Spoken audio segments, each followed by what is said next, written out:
There's no doubt about it. If you want quality bang for your buck in the microphone tech sphere, Fifine is definitely a great option. I'm always excited to check out new products from Fifine, and this one is a twofer. Today I'm checking out Fifine's new budget-friendly K669C condenser mic and this low-profile desktop microphone arm, which, spoiler alert, I'm absolutely in love with.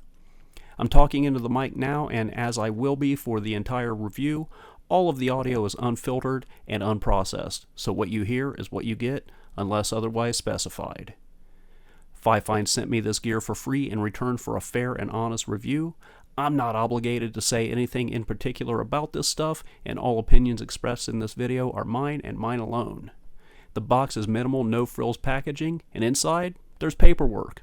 But that's for literate nerds. Here's the mic, and it feels very solidly constructed out of a good quality metal. The mic is XLR only, so if you need USB, look elsewhere. The threading will work with both 5/8 and 3/8 mic stands, and this mic also comes with a small desktop mic stand, which is better than nothing, but I won't be using this. Keep in mind that no XLR cable is included with this mic, so if you don't have one already, that will be an additional expense for you. Also, as this mic is XLR only, you will need an interface of some sort to plug this mic into your PC if that's how you intend to use it. Taking the grill off the mic, inside we see that the mic appears to be pretty well made. Things like this cable tie holding down a couple of wires shows that they put some additional effort into the details of the construction of the mic. A lot of budget companies wouldn't do things like that. Also, this pickup housing is made of a soft rubber and not a hard plastic, so in theory it should reduce some vibrations and handling noise. And speaking of, here's a handling noise test.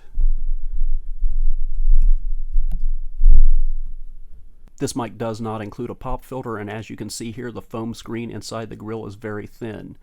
The perfect complement to this mic is one of these cheap wraparound pop filters, and it gets a bonus for looking cool. Here's a plosive test for this mic as it ships from the factory right out of the box with no pop filters. Peter Piper picked a peck of pickled peppers, and here I am a bit closer. Peter Piper picked a peck of pickled peppers. Here's that same plosive test with the wraparound pop filter. Peter Piper picked a peck of pickled peppers. Peter Piper picked a peck of pickled peppers. And there's absolutely nothing wrong with getting one of these cheap foam filters and using that for a pop filter. Peter Piper picked a peck of pickled peppers. Peter Piper picked a pack of pickled peppers.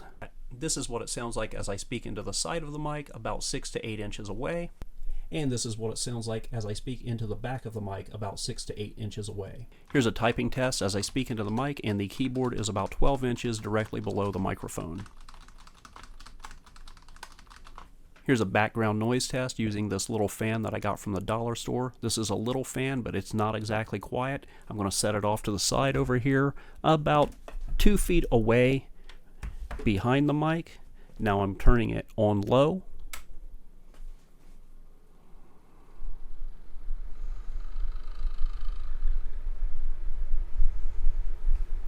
Going up to medium.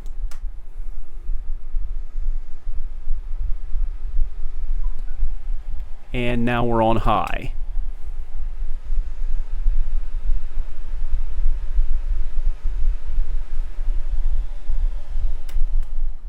And now I shut it off and it's winding down.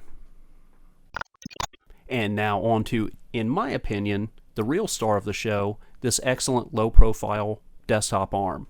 This arm is well constructed of lightweight metal, and I love that it has cable tracks built directly inside so you can easily tidy up your desk and stay neat and organized. The ball head on the end includes an adapter for 5/8 and 3/8 threading, but if the adapter is completely removed, a 1/4-20 threading is revealed, so a lot of camera gear could even be mounted to this arm. It's easy to reposition the mic stand as needed, and with a lightweight mic like this, the arm provides more than ample support and never sags over time. The arm has an Allen head screw at the elbow joint, so tension can be added as needed for heavier mics. This Fifine K669C mic is pretty lightweight, so the arm holds it in place indefinitely with no tension maintenance needed. This arm easily supports the weight of all the mics that I own. It holds my Samson Q9U, which is by far the heaviest mic that I own, but it does require a lot of tension on the elbow screw, so be aware of that. But also keep in mind that the Samson Q9U is an absolute behemoth, especially in weight. Lucky for me, my main mic is the Fifine K669D, so for me this arm is perfect for my day-to-day use, but if you have a really heavy mic, this arm might not be for you. So final thoughts. I think both of these, both the mic and the arm, are awesome products, but you've heard the mic and you've seen the desktop arm in action. I hope I've given you enough info to form your own opinion whether or not these are any good for you. Thanks for watching, and I'll see you next time.